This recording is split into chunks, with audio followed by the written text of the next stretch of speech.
दोस्तों नमस्कार, मैं हूं डॉक्टर सीवी सिंह। दोस्तों, एक किसान अच्छी गाय लेकर आता है बाहर से, पंजाब से, हरियाणा से, महाराष्ट्र से, और 80,000, 90,000, 1 लाख रुपए तक की गाय लेकर आता है। और वो प्रयास करता है उससे से ज्यादा दूध के उत्पादन का, और वो कोशिश करता है कि इसको क्या खिलाऊं, कैसे रखूं और खर्च कैसे करूं। और वो लोगों से पूछता है, जो लोग इसमें थोड़ा बहुत जानते हैं या ऑलरेडी फार्मिंग करते हैं, और वो पूछ के कोशिश करता है। और एक समय ऐसा आता है जब उसका एनिमल दूध देने लगता है, ज्यादा दूध का उत्पादन, धीरे धीरे काविंग के बाद, बच्चा देने के बाद वो दूध के उत्पादन में चला जाता है, ज्यादा तेजी से दूध बढ़ता है। लेकिन अचानक से पता नहीं क्या होता है कि तेजी से एकदम से उसको दूध के उत्पादन में एकदम से गिरावट देखने को मिलती है।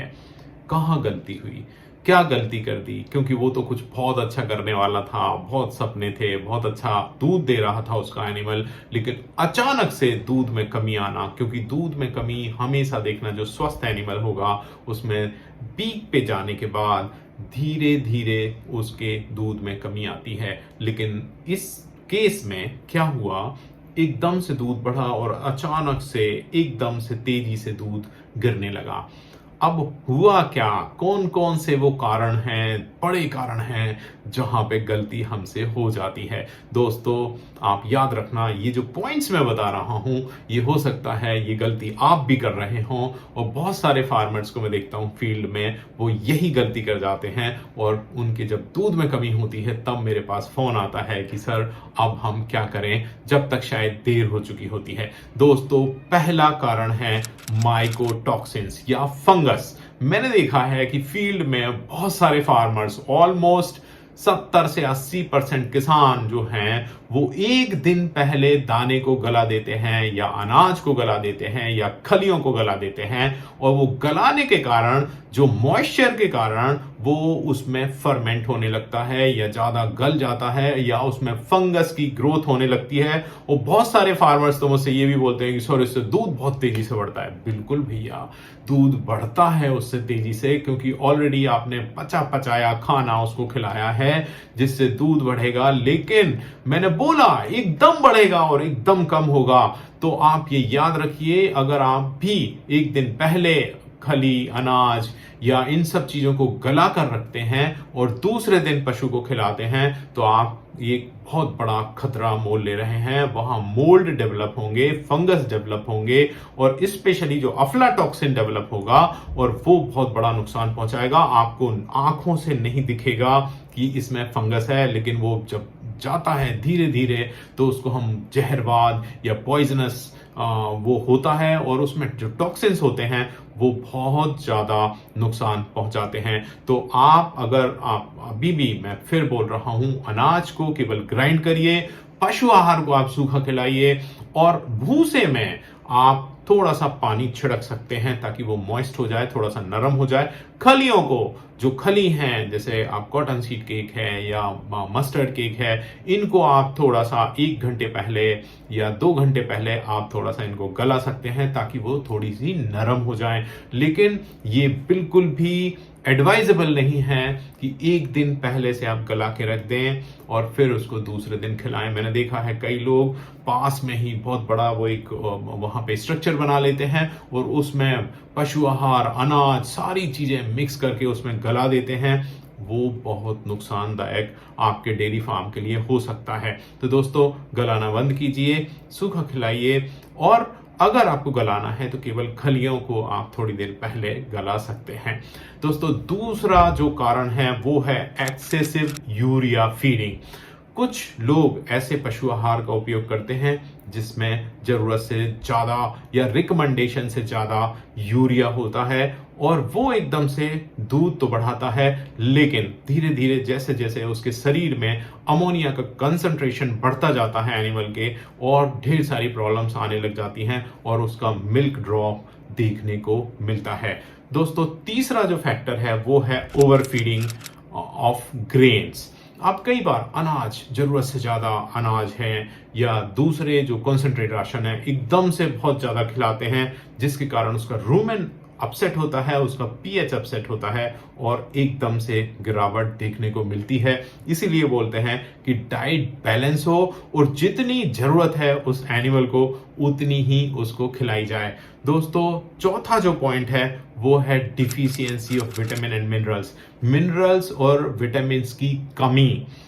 ये भी एक बहुत बड़ा कारण है कि लोग दूध का उत्पादन तो लेना चाहते हैं और पशु आहार, अनाज और हरे चारे से उनको मिल भी जाता है, लेकिन जितना दूध का उत्पादन है उस हिसाब से उनके विटामिन्स और मिनरल्स की पूर्ति करना वो भूल जाते हैं। कई लोग मिनरल्स अभी भी नहीं खिलाते हैं। तो मेरी आपसे एक रिक्वेस्ट है कि अगर आप मिनरल्स नहीं खिलाएंगे तो उसकी मेटाबॉलिज्म सही तरीके से काम नहीं करेगी, रिप्रोडक्टिव प्रॉब्लम्स भी आपको आएंगी। तो कोशिश करिए कि मिनरल्स भी साथ साथ में उसको प्रोवाइड करें, विटामिन्स भी आप उसको प्रोवाइड करें, ताकि उसका दूध का उत्पादन ज्यादा हो, पीक पे जल्दी पहुंचे और उस पीक को वो सस्टेन कर ले, देर तक वो ज्यादा दूध का उत्पादन दे सके। यदि अचानक से वो कम होगा, इसका मतलब कुछ ना कुछ कमी वहां पे आपको देखने को मिलेगी। दोस्तों, उसके बाद है सब क्लिनिकल मिल्क फीवर, कैल्शियम की कमी।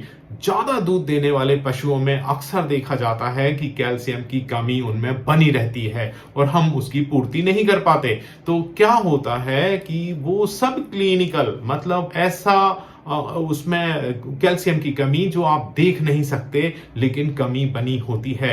तो कोशिश करिए कि उसकी कैल्शियम की पूर्ति आप अवश्य करें। उसको कैल्शियम नहीं देंगे तो दूध का उत्पादन होगा कम और बाद में मिल्क फीवर होने के चांसेस रहेंगे। तो यह भी एक बहुत बड़ा कारण है। उसके बाद जो है वो है एनर्जी या ग्रेन की कमी। एक तो मैंने बोला कि जरूरत से ज्यादा ग्रेन खिलाने से उसका दूध के उत्पादन पर असर पड़ेगा क्योंकि उसका रूमन अपसेट होगा। दूसरा, उसके अगर आपने जरूरत से कम, या कई लोग ऐसा होता है कि कुछ ऐसे पशु आहार खिलाते हैं या उसको बिल्कुल भी अनाज नहीं देते हैं या उसके फार्मुलेशन में अनाज नहीं होता है, तो वहां पे एनर्जी कम होने की संभावना बनी रहती है और अगर एनर्जी कम होती है तो मिल्क प्रोडक्शन अचानक से कम होता है। तो आप वहां देखें कि ग्रेन की मात्रा ना तो हो बहुत ज्यादा ना हो बहुत कम, ताकि उसकी एनर्जी जितनी रिक्वायरमेंट है वो उसकी पूरी होती रहे।